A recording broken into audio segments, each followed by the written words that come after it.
pagi anak-anakku semuanya. Apa kabar kalian pagi hari ini? Saya harapkan semuanya masih dalam keadaan sehat walafiat, masih dalam keadaan ceria, masih tetap bersemangat untuk mengikuti pembelajaran kita pagi hari ini.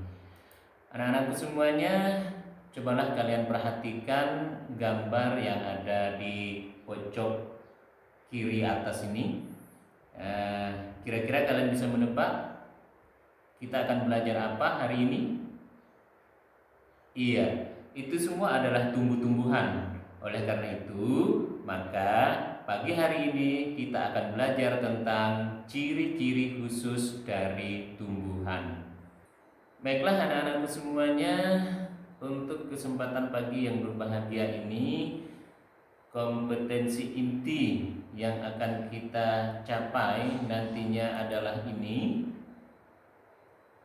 Sedangkan kompetensi dasar yang akan kita capai nantinya adalah ini. Dan materi yang akan kita bahas pada kesempatan pagi ini adalah ini dia.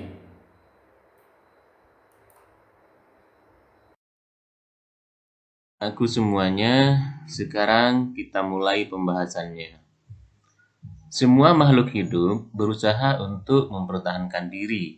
Lalu, apa tujuan mereka mempertahankan diri? Nah, agar supaya mereka bisa bertahan hidup. Artinya, spesies mereka tidak akan musnah dari muka bumi ini. Lalu, bagaimana caranya mereka mempertahankan diri? Yaitu dengan cara menyesuaikan diri dengan lingkungannya, atau yang kita kenal dengan istilah adaptasi.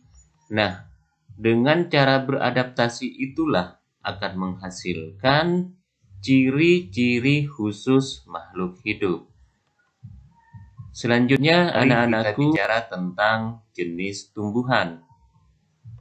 Tumbuhan sebenarnya berdasarkan habitatnya dibagi menjadi 4 macam. Yang pertama adalah xerofit. Dia biasa hidup di daerah tandus atau gurun. Contohnya yaitu kaktus, lidah buaya, dan kurma. Jenis tumbuhan yang kedua adalah hygrofit. Mereka biasa hidup di hutan hujan tropis. Contohnya adalah tanaman paku dan lumut. Lalu yang ketiga adalah jenis tumbuhan halofit.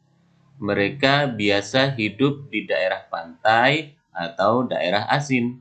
Contohnya adalah bakau dan api-api. Lalu yang keempat adalah jenis tumbuhan hidrofit. Ini biasa hidup di atas air tawar. Contohnya adalah teratai, kangkung, dan yang lainnya. Mari kita masuk kepada ciri khusus tumbuhan. Ini adalah contoh tanaman kaktus. Bisakah kalian membedakan yang mana batangnya, yang mana daunnya? Ya, yang berwarna hijau itu adalah batangnya. Kemudian yang berbentuk duri adalah daunnya. Ciri-ciri khusus dari kaktus ini adalah dia memiliki batang yang tebal untuk menyimpan air.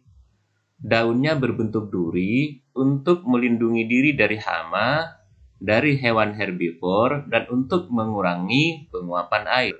Lalu, akar yang panjang dari kaktus ini adalah untuk mencari air dan memperluas penyerapan air dalam tanah.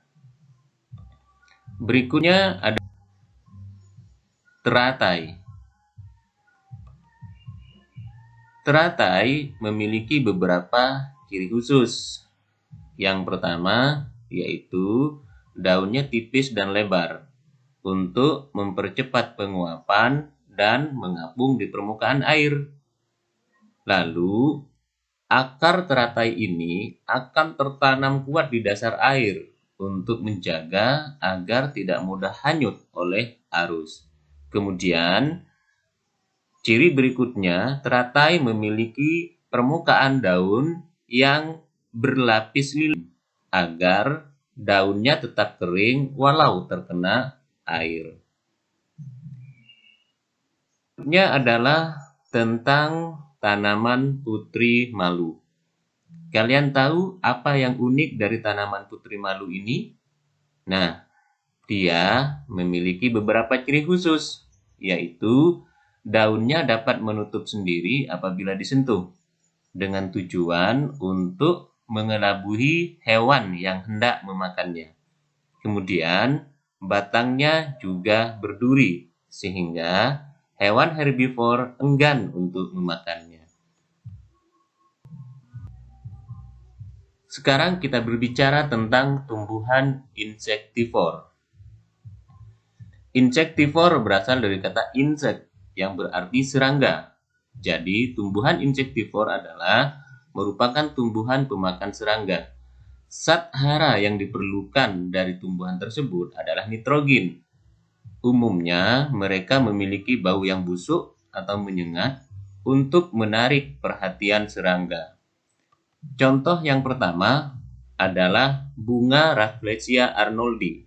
Bunga ini memiliki bau yang sangat menyengat serta ada semacam lilin yang lengket di bagian bunganya, sehingga kalau serangga datang maka akan lengket di situ sampai mereka mati dan akan menjadi makanan bagi tumbuhan atau Rafflesia arnoldi ini.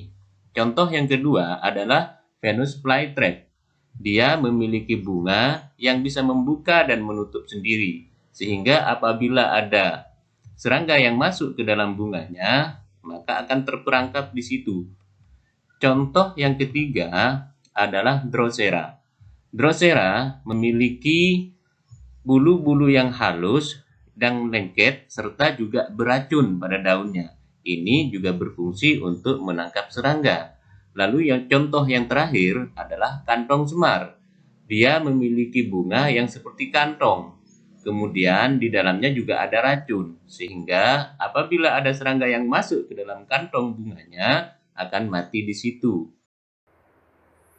Alhamdulillahirrabbilalamin. Akhirnya selesai juga materi kita pada pagi hari ini. Bagaimana anak-anakku semuanya?